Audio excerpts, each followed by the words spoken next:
Hello and welcome. You're watching Gravitas with me, Mohammed Saleh, and let's get the show rolling.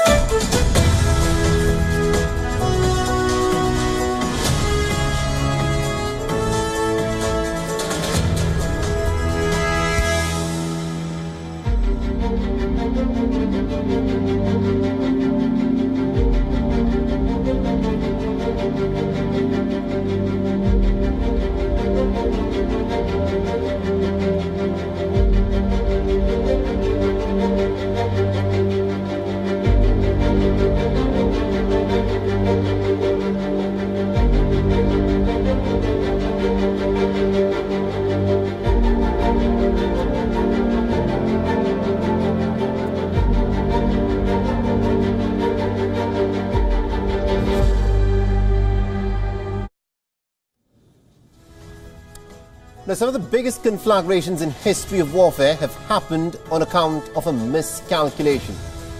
And one such miscalculation has happened in the last 24 hours. A deadly American drone, which has been used by the Americans over the course of the last decade to carry out high-profile military operations around the world, has in fact been brought down by the Russians over the Black Sea. I'm talking about the MQ-9 Reaper drone, which has been brought down by the Russians. Upping the ante in war is about a series of calculations.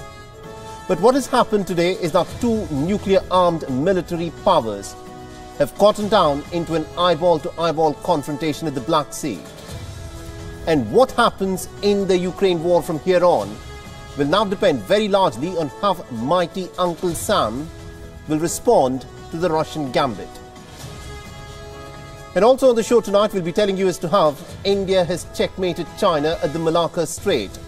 The Chinese dragon has built the world's biggest navy in the last decade.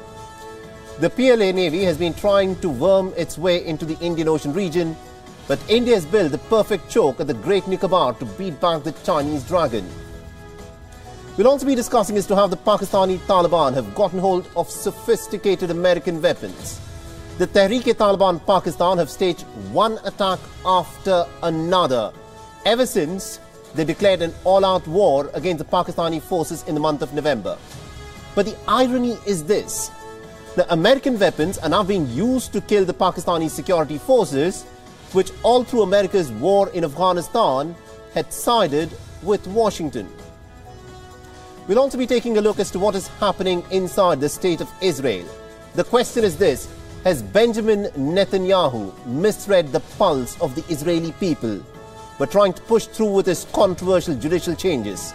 But more importantly, what does Netanyahu seek to achieve by making the Israeli judiciary subservient to his executive? And how can Bibi now convince the protesters who are out on the streets to deny Israel's longest-serving prime minister access to even the airport? And Japan has again been voted as the world's most honest nation again. If you lose your wallet or your phone or your laptop, if there is any country in the world where you'll actually find these things back, then it is Japan. So what makes the Japanese people so honest?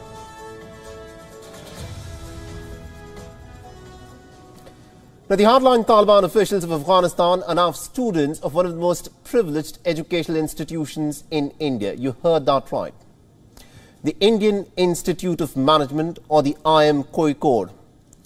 Now, the government of India has not recognized the Taliban regime, and rightly so, since the Taliban stormed power in Kabul in 2021.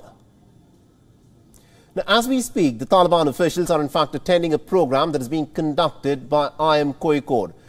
They did not have to appear for a CAT entrance examination, the Common Admissions Test, or even a GRE. They've been invited to join IIM Kozhikode. IIM, or the Indian Institute of Management. Let me remind you, this happens to be one of the most reputed institutions in India, but this institution, as we speak, is going to be schooling the Taliban. What for, we ask, and also in what? Now, what is IIM Kozhikode training the Taliban in? How to send women back into the 19th century. Because this, remember, is what the Taliban in Kabul has done ever since it seized power after the Americans fled. Or perhaps have to come up with more innovative ways to systematically exclude women from public life and to oppress women. Because nothing in this program makes sense. What management skills do you think that a hardline anachronistic group like the Taliban can be taught, which has no conception of the modern world? Now, these are the Taliban that we are talking about. This is what they've been doing since having stormed power in Kabul. They're responsible for restricting women's rights and women's movement. They've banned women from taking up most jobs in Afghanistan. They've banned women from being in public parks. They've even banned women from going to salons in many cases. These men have killed the dreams of Afghan women. These men have shut the door on the future of young Afghan girls, and now they're being awarded certificates from the IIM. Now, aren't the IIM alumni furious about this? Why aren't the students of IIM protesting? Now, the IIM Kozhikode has said that the institute simply has no clue about the political affiliations of the program participants. And it also interestingly claims that it had no role in selecting the participants. The question that we ask is, was this selection panel of IIM so naive, or does it expect us to be so naive to believe what they're saying? Now, the online program is being conducted under the ITEC, or what is known as the Indian Technical and Economic Program by India's Ministry of External Affairs. Does this mean that the Ministry of External Affairs invited the Taliban? Else, why would it? Because last we checked, India does not recognize the Taliban government, and rightly so. The Taliban seized power in Kabul by force. The Taliban have never uttered a word about holding free and fair elections in Afghanistan. So the question is, what legitimacy do the Taliban even have to represent the Afghan people? Now, someone in Kabul leaked this letter from Afghanistan's Ministry of Foreign Affairs. It was originally written in Dari, the language in Afghanistan, and this, of course, has now been translated in English. The letter reads, and I quote, "The esteemed Embassy of India in Kabul announced the organization of a short-term online training program." Remember, this is an online program. The letter also mentions the details. The program is being organized at the Indian Institute of Management. It is between the 14th and the 17th of March.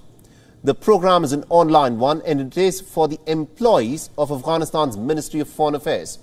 So what is going on here? Is India now changing its policy vis-a-vis Afghanistan? Is India now actively engaging with the Taliban? We know that India has reopened its embassy in Kabul, but training the Taliban in an IIM is actually a bit much.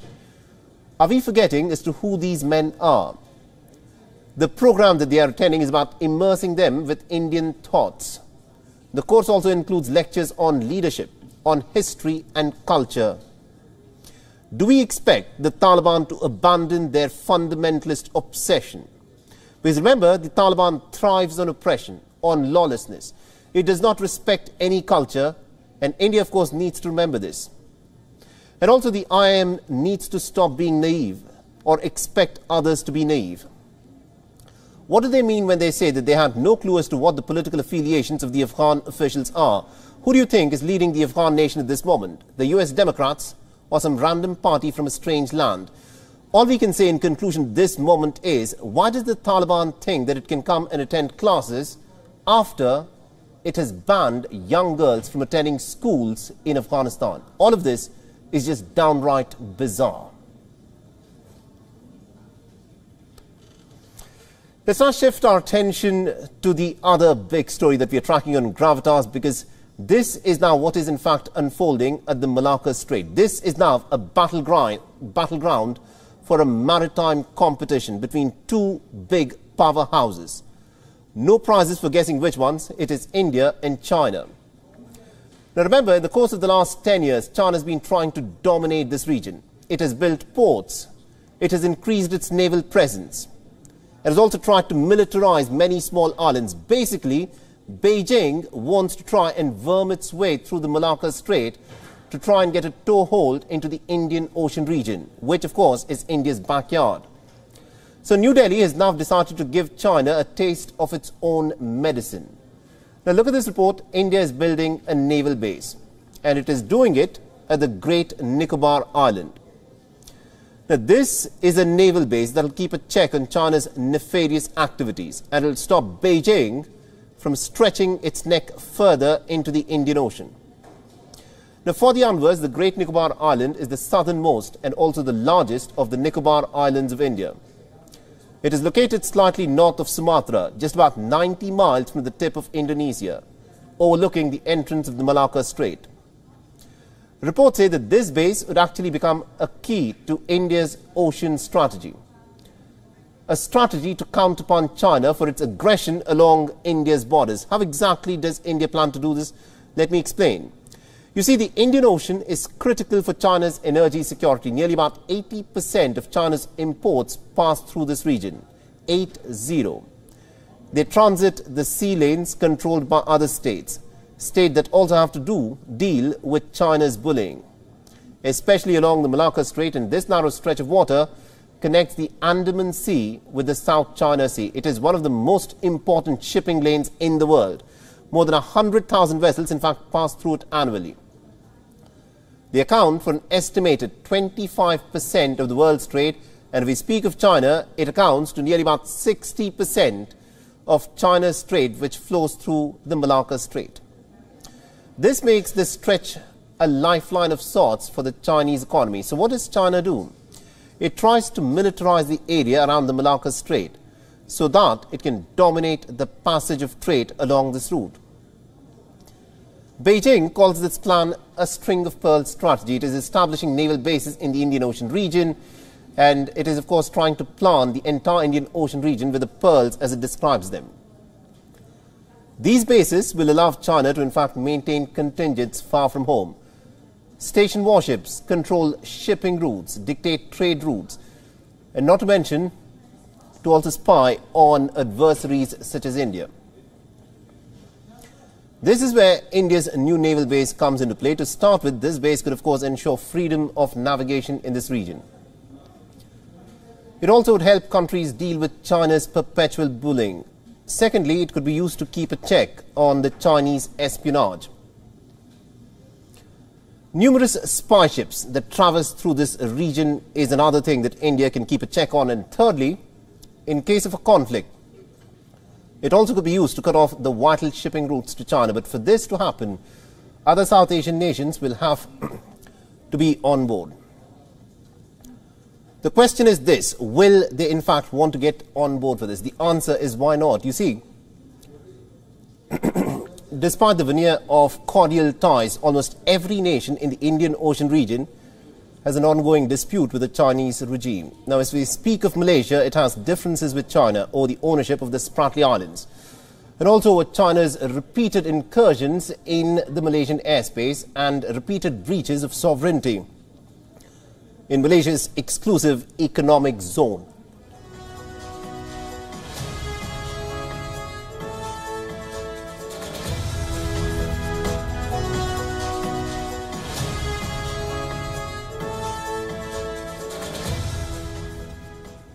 Now, if we speak of the Philippines, it has an ongoing fishing dispute with China. Chinese vessels repeatedly target Filipino boats. And if we speak of Vietnam, it is the same story that repeats. Hanoi and Beijing often clash. Often claims of sovereignty become a bone of contention for several islands in the South China Sea. But despite these disputes, most of these countries have in fact tried to maintain cordial ties with China. And that's because they don't have a choice. They lack the means and also the clout to counter China's might. And this makes India the only country that can remotely counter China, and it has an equally a huge armed force and equally a huge economic clout to hit China where it hurts the most.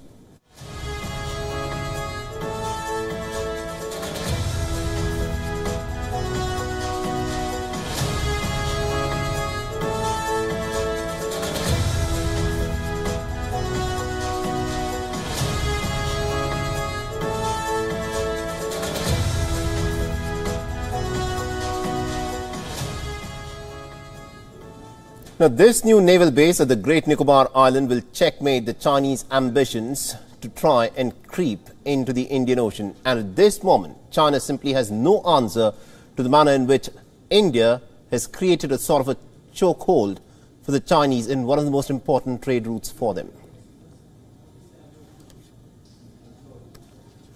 Now, has America finally joined the Ukraine war? This is a question for which there is no immediate or an easy answer. An American drone, in fact, went down in the Black Sea this morning. What happened depends on whom you ask.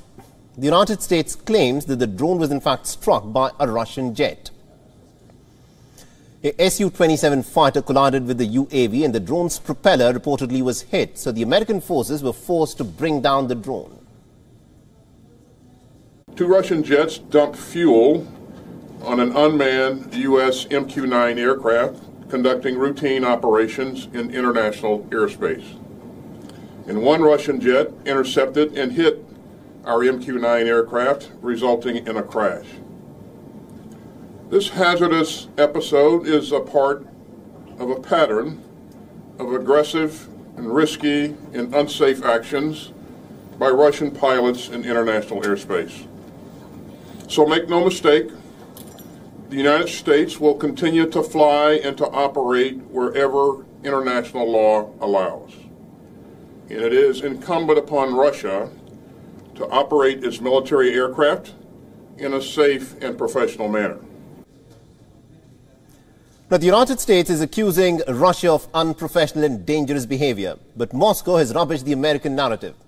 It is said that the American MQ-9 drone was flying close to Crimea. It was flying in a restricted airspace and with its transponders switched off so that the Russian radars could not detect the drone. What happened next? The Russia scrambled its jets. The drone made a pretty sharp maneuver. It lost control and also reportedly lost altitude and crashed into the Black Sea. Basically, Russia is saying that it did not attack the American drone, but the Americans claim that the Russian fighter jet was actually dropping fuel on the drone and also attacked its propeller, which is what resulted in this drone crashing. I want to underline that the Russian fighter jets did not use their onboard weapons. They did not come into contact with the unmanned aerial vehicle and returned safely to the base. So Russia is now pointing the finger clearly at America and it is asking what was a military drone doing so close to the battle zone. Now, we're not taking sides here. We're just telling you all sides of the story because at this point of time it is simply impossible to ascertain whether it is the Americans who are lying or is it the Russians who are lying. Now, in spite of everything that has been reported on this story, we also need to tell you a little bit of a history about this drone. This is the MQ-9 Reaper. This is not the first time that it has made news. Now, this is the same drone that the Americans used to assassinate Iran's top military general Qasem Soleimani at the Baghdad airport. This drone that we're talking about, MQ-9 Reaper, is called the world's deadliest. It is said to be about 11 meters long. It has a wingspan of over 22 meters and it is capable of carrying out precision strikes. This is not an ordinary surveillance drone. This is a drone that carries as many as about 16 Hellfire missiles. It can fly at an altitude of over 50,000 feet. It can hover above targets for well over 24 hours. It is remotely operated by a two-person team, and the United States has used this drone in military mission after military mission to target several nations, including Pakistan, Afghanistan and Yemen, to just name three. In fact, the Houthis of Yemen had shot down one of these drones in 2019. By 2018, the Americans had flown the MQ-9 Reaper for over 325,000 hours, and 91% of this was in fact linked not for surveillance, but for combat operations. These drones were in fact previously called Predator B drones. That was the nickname that they had, Predator drones. And today America is telling the world that this Predator drone was actually carrying out an innocent surveillance operation near the battle zone. Now, Russia has a question for America. What would Washington do if a Russian strike drone were to suddenly appear near New York or San Francisco? How would the United States Air Force react to it? Now, that is something to think about. And also, here's something else. What was America trying to prove by flying its MQ-9 Reaper drone so close to the theater of war? From where I'm sitting, it looks like the farce of a proxy war is now over. The analysts will tell you that all this while Ukraine was in fact a proxy war, and it was America that was in fact firing off Ukraine's shoulders. Washington, of course, is not a fan of this analysis. It will tell you that the United States is only providing weapons to Ukraine and nothing more and nothing less. But now, the American drone being downed in the Black Sea is something that is going to raise a lot of questions. It is in fact going to raise a question as to why America's combat drone was anywhere near the battle zone. The question is this: has the United States now started aiding Ukraine militarily? Is it now an active participant? Because the United States now needs to come clean on this. The are in fact from the region of Bryansk in Russia. Moscow claims that Ukraine in fact carried out a cross-border raid into its territory on the 2nd of March. The Russian soldiers are protecting people from neo-Nazis and terrorists, from those who tortured and killed people in the Donbass for 8 years, those who killed Daria Dugina in Moscow, those who today committed another terrorist act, another crime. They infiltrated the border territory and opened fire on civilians. Now, there are security analysts who in fact believe that Ukraine could not have pulled off this raid without active American assistance. If that is true, one wonders to what extent are the Americans actually playing a part in carrying out a cross-border raid such as this. Now, remember last year, in the month of August, Russia's Saki airfield in Crimea was attacked. At least one person was killed and at least about 10 Russian warplanes were damaged. Initially, Ukraine refused to claim the attack. And it was only later that the top Ukrainian commanders said that Ukrainian rockets had hit the Saki airbase. And here too experts have wondered, did Ukraine have the capacity to in fact carry out this strike on a Russian airbase in Crimea, or did America in fact take part in it?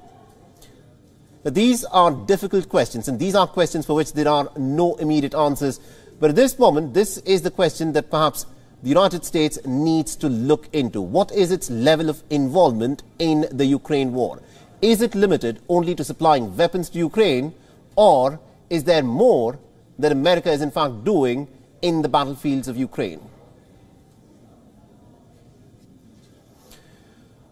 And as America drags itself further into the Ukraine war, thousands of miles away in Pakistan, what is interesting and ironical is that American weapons, are in fact now being used to carry out terror attacks.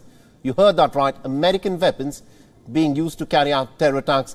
Now, these are weapons that the United States of America in fact left behind during its withdrawal from Kabul. And they've now made their way into the hands of the Tehreek-e-Taliban Pakistan terrorists. And our next report gets you more details. In August 2021, when the Americans abandoned Afghanistan, not only did they abandon the Afghan people to a life of misery under the Taliban, they also left behind a whole host of weapons on a platter. Weapons that were meant to be used by Afghan forces, but ended up falling into the hands of the Taliban. Choppers, jets, Humvees, rifles. The Taliban seized them all and made videos flaunting its loot. 1.5 years later, it turns out that some of these weapons are no longer within Afghanistan. They've also made their way into Pakistan. Look at this report.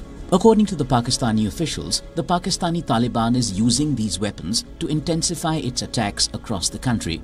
These instances tell you the story. In January, after a TTP attack in Peshawar, the police recovered thermal weapon sights. The TTP apparently used them to conduct a coordinated strike. Then in February, during ambushes in Dera Ismail Khan, Bannu and Lucky Marwat, the police recovered similar high-tech equipment from the attack sites. And if these instances weren't enough, the TTP itself is putting out images like these. It shows TTP terrorists practicing with modern American weapons. The list includes M24 sniper rifles, M4 carbines, Trigicon ACOG scopes, and M16A4 rifles with thermal scopes. They're all in the TTP's arsenal. The question is how? How did these weapons end up with this group? Did they procure them from the Afghan Taliban? It certainly seems so. Look at this report. It says that since 2021, American weapons and military accessories are being openly sold in shops by Afghan gun dealers. Pistols, rifles, grenades, binoculars, they're all for sale. In most cases, the buyers happen to be from Pakistan. Take this report for instance. It says Afghan guns are arming regional insurgents. No prizes for guessing which group these so-called insurgents belong to. How do we view these developments? Who should Pakistan blame for this? On the face of it, the Afghan Taliban deserves much of the blame. But the real culprit is the United States of America.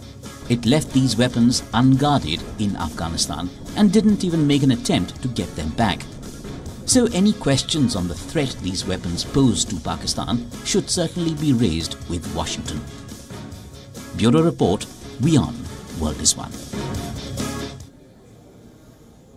Our next story is from the State of Israel, but before I actually begin to tell you what's happening there, I want you to take a look at these images.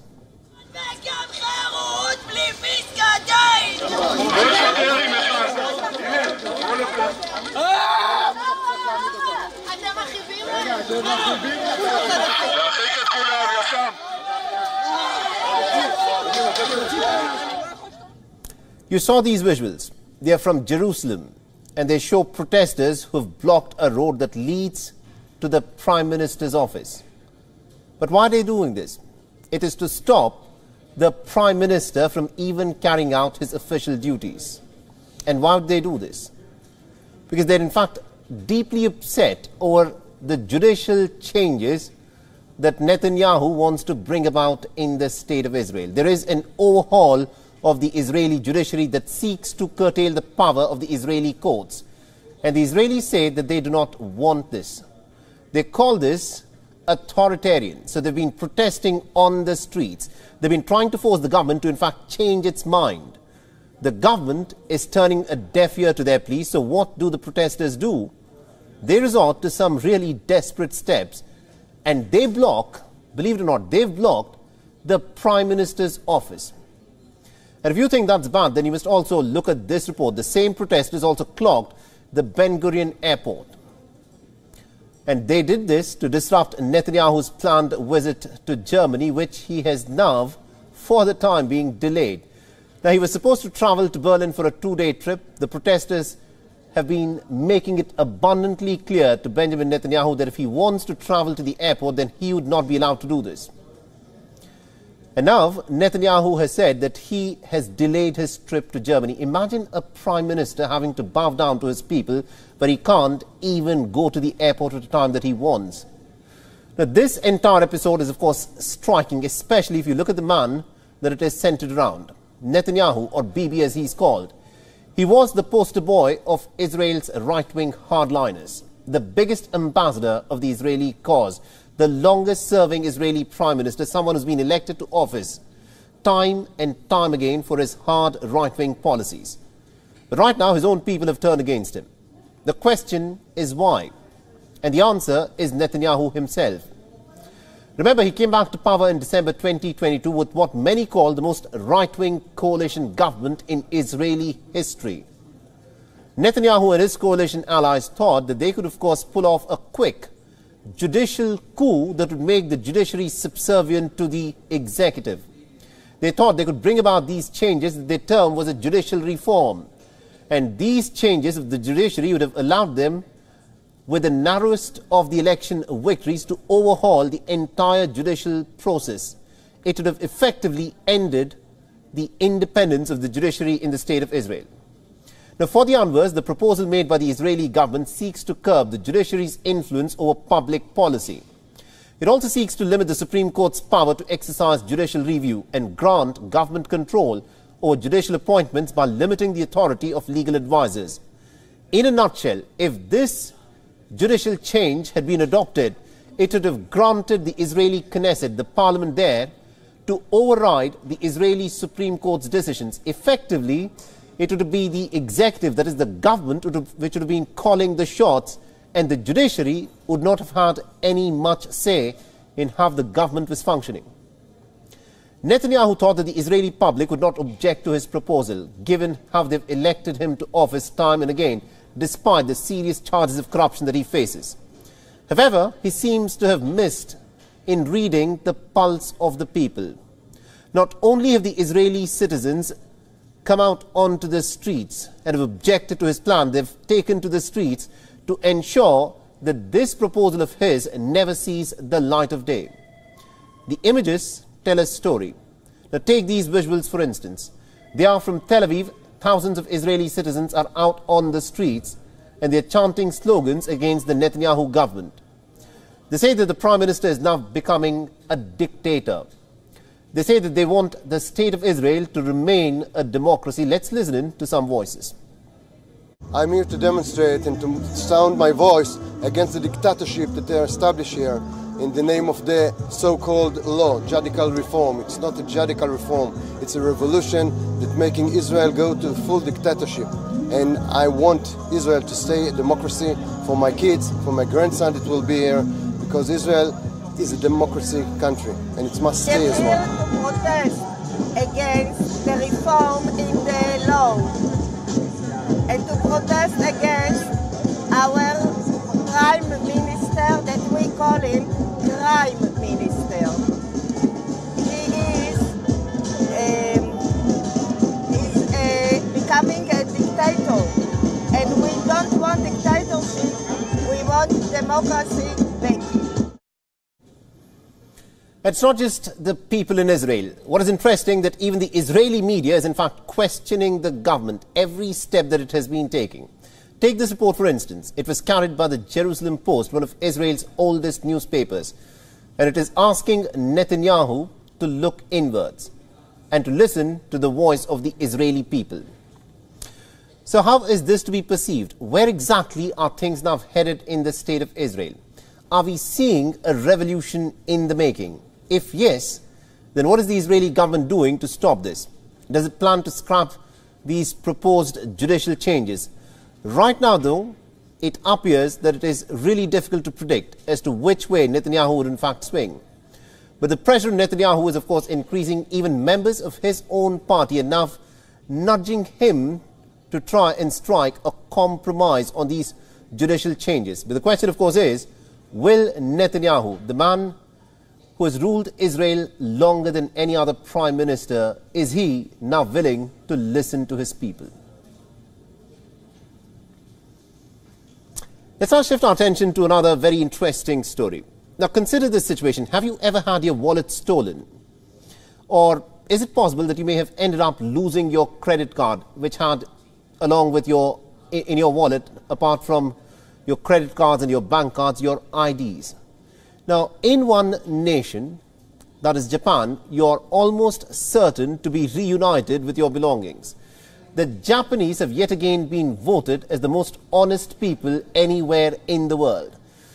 But the question is this: what is it about the Japanese culture and about the Japanese nation that makes the Japanese people so very honest? Our next report gets you the details.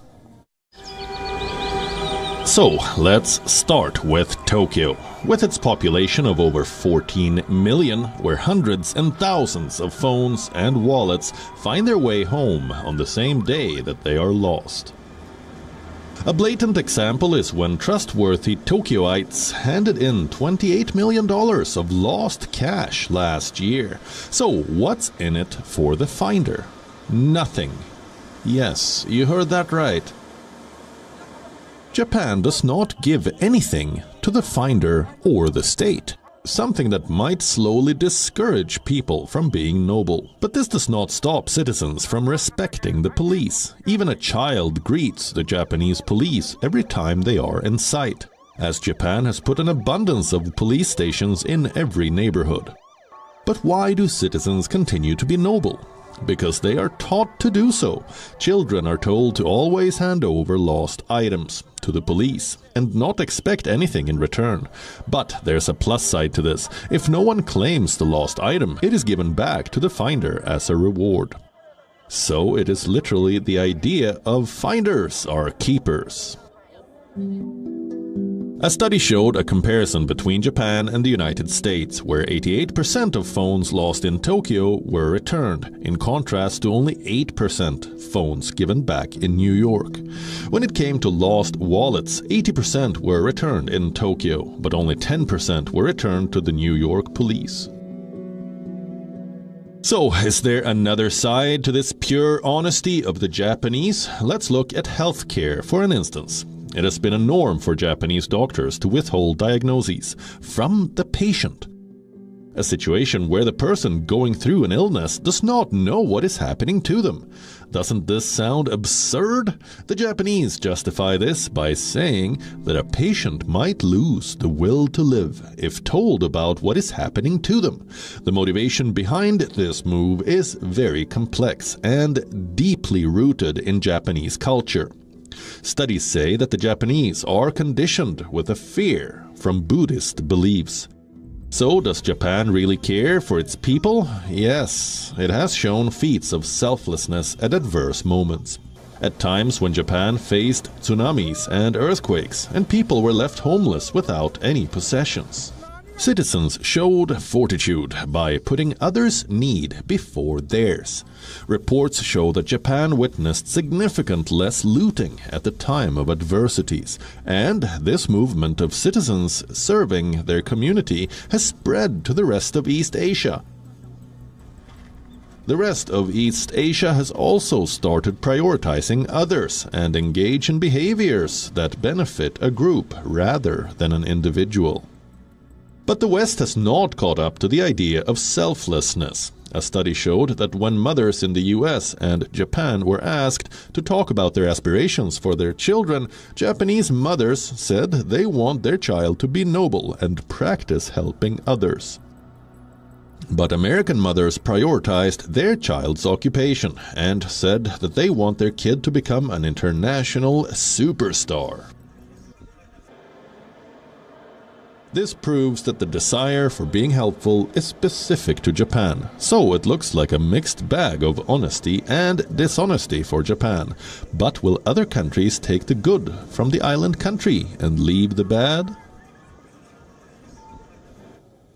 Now, are you into wristwatches? Now, how much are you ready to spend on a watch? $100, maybe $500, or probably $1,000.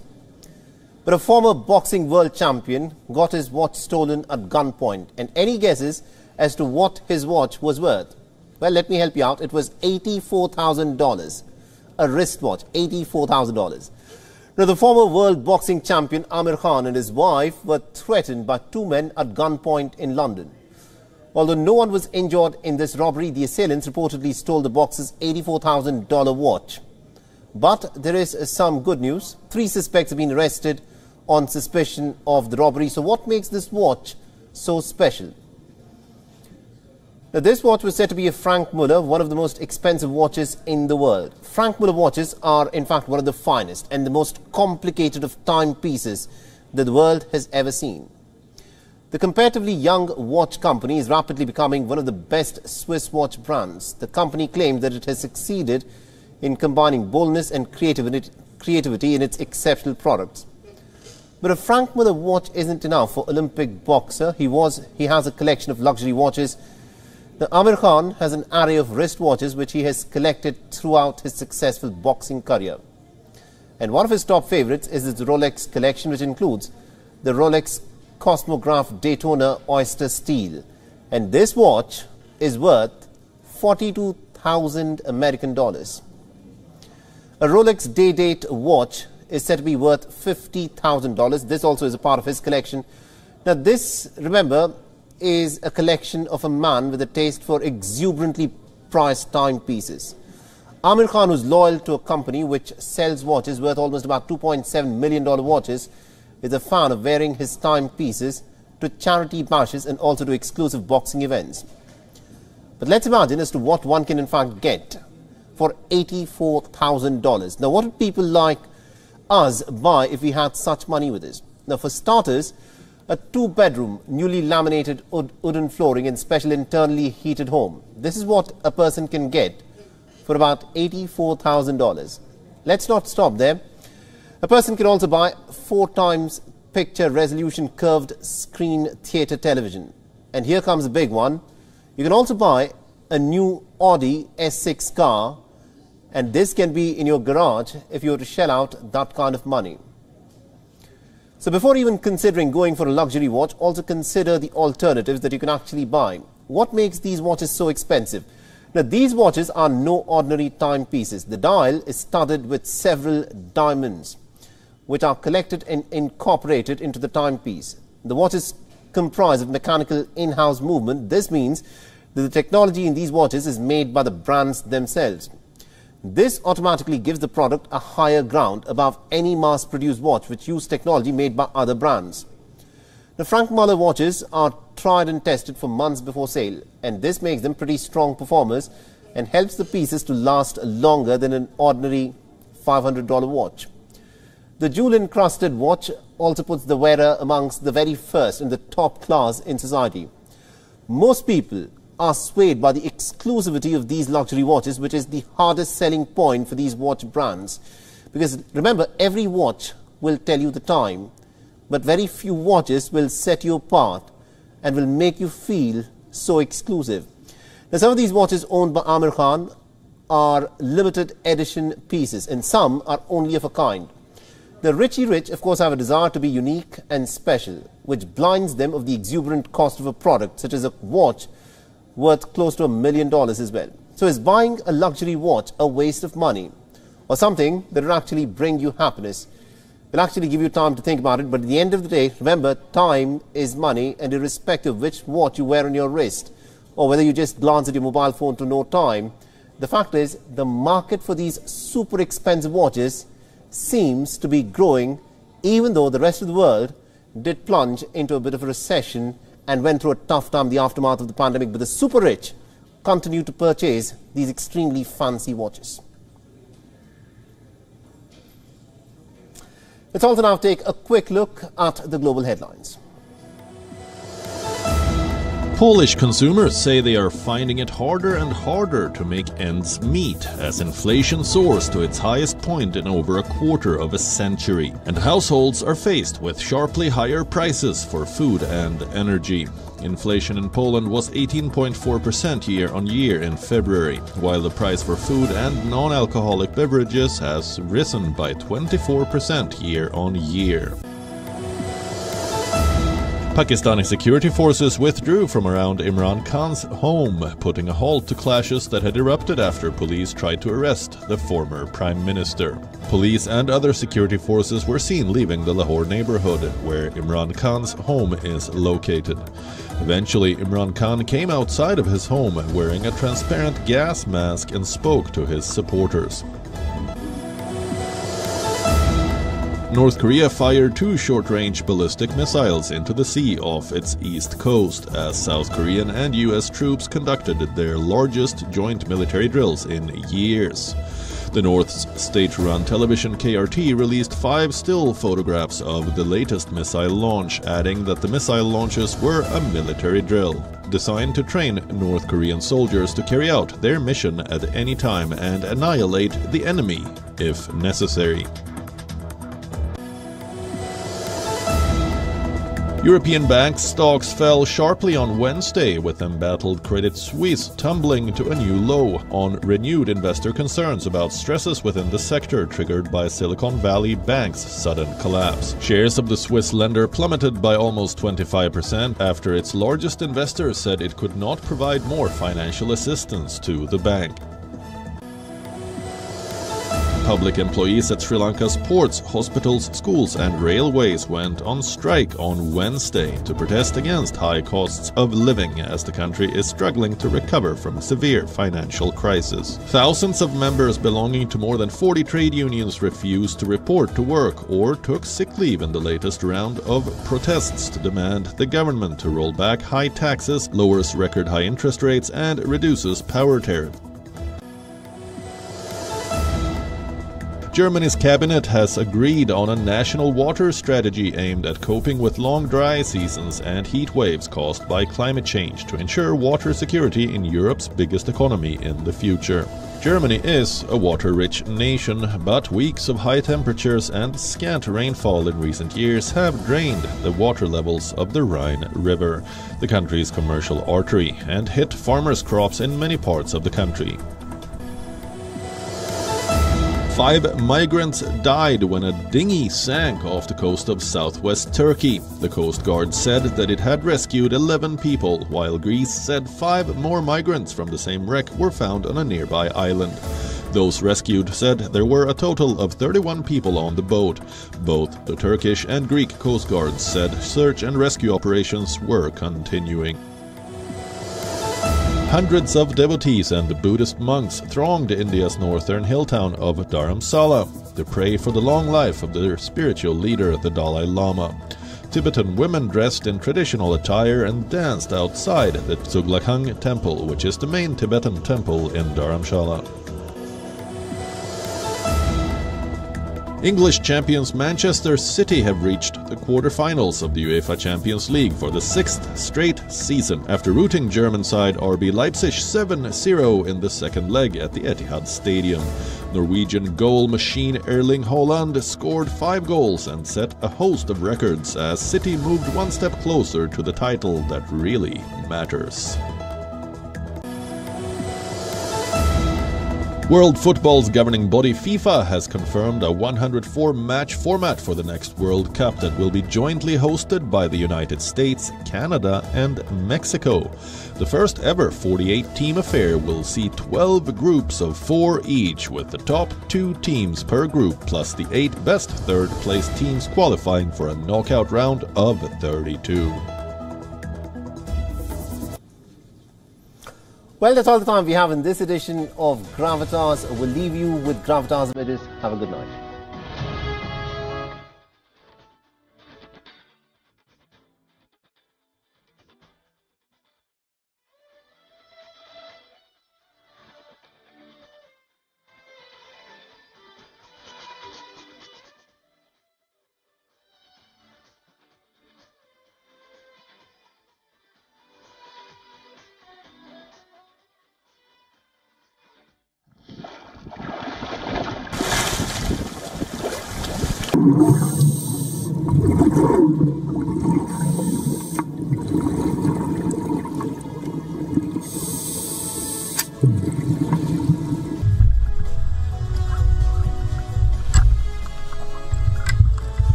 Wow.